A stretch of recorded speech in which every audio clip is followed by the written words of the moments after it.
Calm down, Emily. Breathe. The needle will only hurt for a second. Rachel Stone held the 7-year-old girl's hand. Soft, gentle, patient. Rachel was 54 years old. A pediatric nurse at St. Mary's Hospital. Had worked at the same place for 18 years. Children loved her. Families trusted her. Doctors respected her. But that night, at 11:45 p.m., 6 armed men entered the hospital emergency room. Masked, organized, dangerous. Nobody move.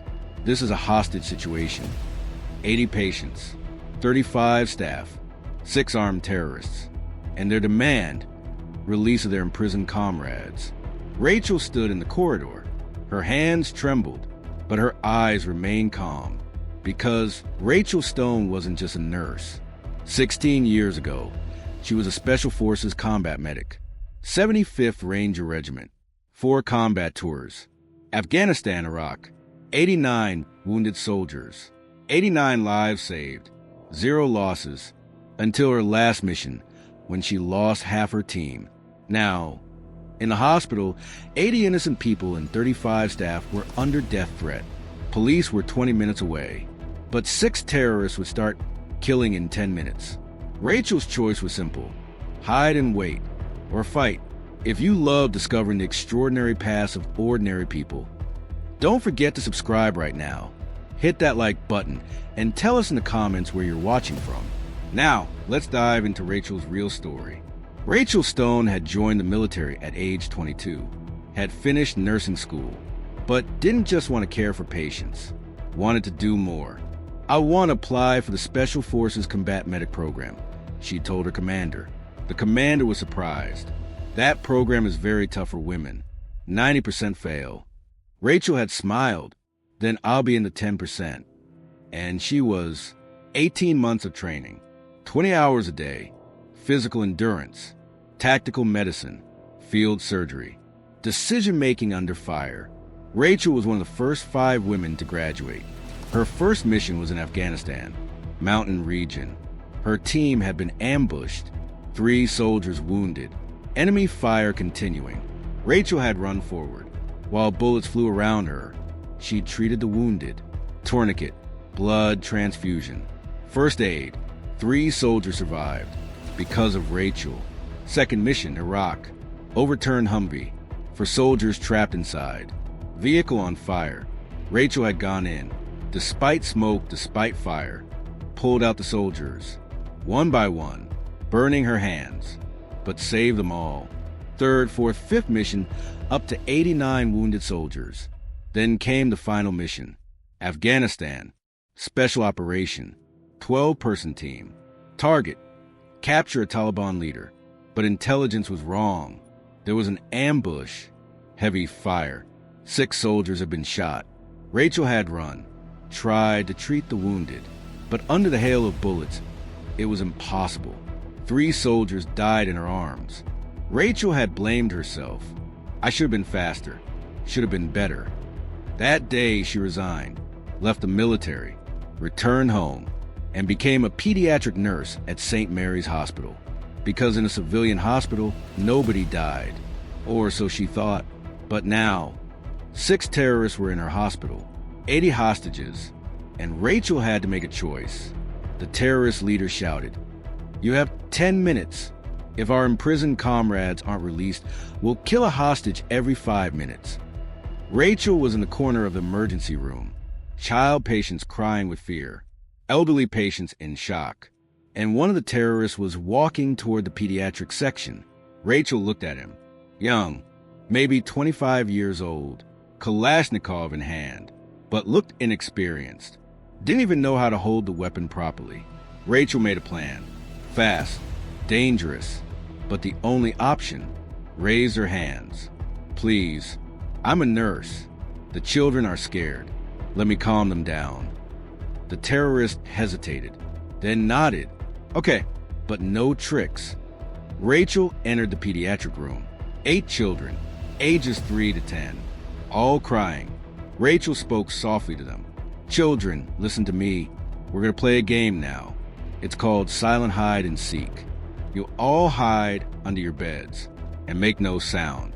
Whoever is quietest wins. Okay. The children nodded, slowly hid under their beds. Rachel turned back. The terrorist was waiting at the door. The children are calm, Rachel said. Now, I need to check on injured patients. Will you allow me? The terrorist thought, then nodded. Okay, but don't leave my side. Rachel walked to the emergency section. There was an injured elderly man having a heart attack. Rachel knelt beside him. Stay calm. I'll help you. But her eyes were on the terrorist. The young man was distracted, watching the other terrorists. Rachel reached into the medical cabinet. Inside weren't just medications, also emergency sedation syringe. Powerful, fast-acting. With one movement, took the syringe, put it in her pocket, then continued treating the elderly man. Everything's fine. Don't panic. The terrorist approached. What are you doing? Stabilizing heart rate. If I don't treat him, he'll die, and then you'll have more problems. The terrorist became uncomfortable, but stepped back. Rachel prepared the syringe. Had only one chance. Look, Rachel said to the elderly man, I'm going to give you an injection now. It'll hurt, but you need to bear it. The elderly man nodded. Rachel prepared the syringe, then quickly turned and plunged it into the terrorist's neck. The man was shocked, opened his mouth to scream, but the sedation took effect within seconds. His eyes closed, collapsed to the floor. One terrorist neutralized, 5 remaining.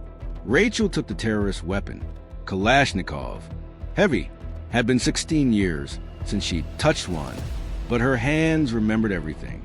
Security guard Mike whispered from the corner, Rachel, are you using a gun? Rachel looked at him. Mike, listen to me. I'm a former Special Forces medic, and I need to stop these terrorists. But I need your help. Mike was surprised, but nodded. What do you want me to do? Evacuate the patients. Quietly, through the back exit. I'll distract the terrorists. Mike ran. Rachel advanced down the corridor. 5 terrorists were in the main lobby, watching the hostages. Rachel turned on the emergency room speaker. Attention, this is hospital staff. 10 minutes have passed. Your imprisoned comrades won't be released, but I'm offering you a deal. The terrorist leader shouted. Who's speaking? I'm Rachel Stone, nurse, and former Special Forces combat medic. One of your men is currently on the floor, unconscious. His weapon is with me. The leader became angry. I'll kill you. You can try. But if you do, none of you will leave here alive. Because I kept 89 soldiers alive on battlefields. And 6 terrorists? Not a problem. Silence. Rachel continued. But I'm giving you a chance. Put down your weapons. Surrender. Let no one else get hurt. The leader laughed. You'll stop us? A nurse. A former combat medic, Rachel corrected. And yes, I will. The leader signaled his men. Find her. 3 terrorists spread into the corridor, looking for Rachel. But Rachel had moved before them. The first terrorist entered the emergency supply room. Dark, silent, Rachel approached from behind. Quietly, put an arm lock on the terrorist's neck. The man choked, slowly collapsed to the floor. 2 terrorists neutralized. 4 remaining. The second terrorist entered the x-ray room.